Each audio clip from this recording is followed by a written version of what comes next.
Before we even dive into the checklist, we're going to need to select some sample pages from our own website from a few key areas so that we have a good understanding of how we're approaching platform and content across the rest of our website. But we're going to keep it pretty focused.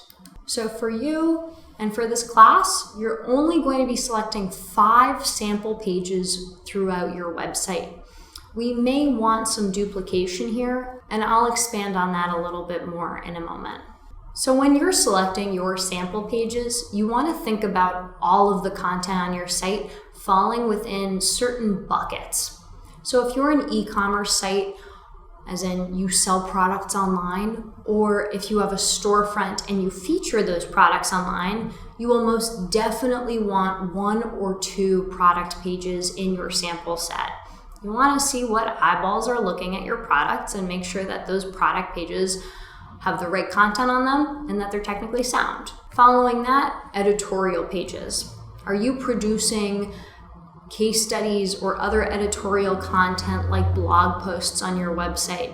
You will most definitely want at least 1 of these in your sample set. Another item is browse pages. So do you have larger browse or category pages that house links to other places on your website?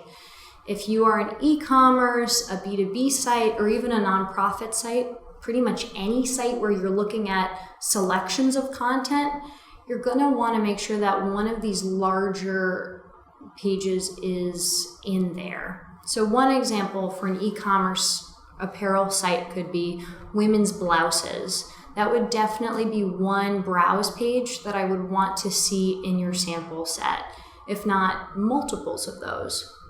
If you're a nonprofit or a social good website and you have a page on social good causes that your nonprofit or organization focuses on, you're going to want to pull one of those as your sample page. And then finally, homepage. Well, I think that this has debatable value. Sometimes the homepage is very important for us to analyze.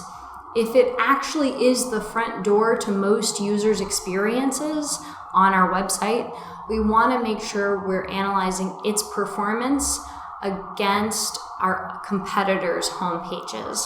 That said, if you find that a lot of your traffic comes straight through to a product page, an editorial page, or a browse page, and you want to analyze more of those, I am completely in favor and have blessed you for not including a homepage in your sample set. The concept remains the same when it comes to reviewing each website against the Balanced Digital Scorecard. We certainly don't want to review every single page on our website, nor every single page of our search competition's websites. It's just going to take us way too long. As a result, I want us to pick 5 sample pages from our websites that fall into one of those categories that we just learned about. I'm going to use Skillshare as an example here. Because Skillshare has such great brand recognition, and I know they capture a lot of organic traffic on their homepage, we're going to include their homepage for this analysis.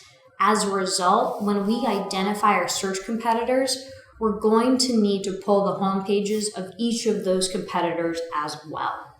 Next, we know why we're all here. Skillshare is a platform for learning, and they cover numerous topics across the website. So they definitely have browse pages, and we certainly want to look and see how those browse pages are structured and set up. Here, I've pulled their data science browse page as another sample page for us to review. Keep in mind, with our search competitors, we're going to need to pull a comparable page when we're reviewing their performance against our performance. And ta-da! I've pulled the equivalent of one of Skillshare's product pages, a lesson that lives on Skillshare. You're going to need to have an example of essentially your company or your website's bread and butter and why people are there. If you sell t-shirts or vitamins or simply information through PDFs or infographics, you're going to want to use one of those pages as your product page. Now, I don't think it would be sufficient for us to leave our browse pages and our product pages there with just one representative each. As a result, I've pulled in another browse page from another section of Skillshare's website and another product, another lesson from that section on Skillshare. Now, you know that I mentioned blog and editorial content. And if you're an avid Skillshare user, chances are you know that Skillshare has a blog. So if I were you, I'd be asking, why the hell isn't there editorial content in our sample set? In this case, our sample set's going to be a little bit bigger. 5 is an arbitrary number I picked because it's a nice number and we can get some duplication in there with 5. But it doesn't have to be capped at 5. We just want to make sure our sample sets are a reasonable number. So in Skillshare's case, I'm actually going to incorporate 2 more pages from their website. I'm going to add their blog homepage and a blog article into my analysis.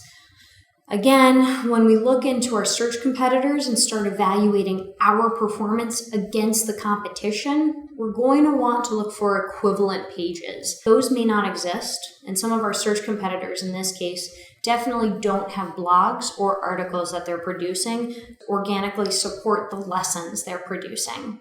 That said, that's going to be something that you have to keep in mind. So tonight, what I want you to do is identify your sample pages, whether that be 5 or 7, maybe even more, but I encourage you to limit it and to keep it under 10 pages for your website.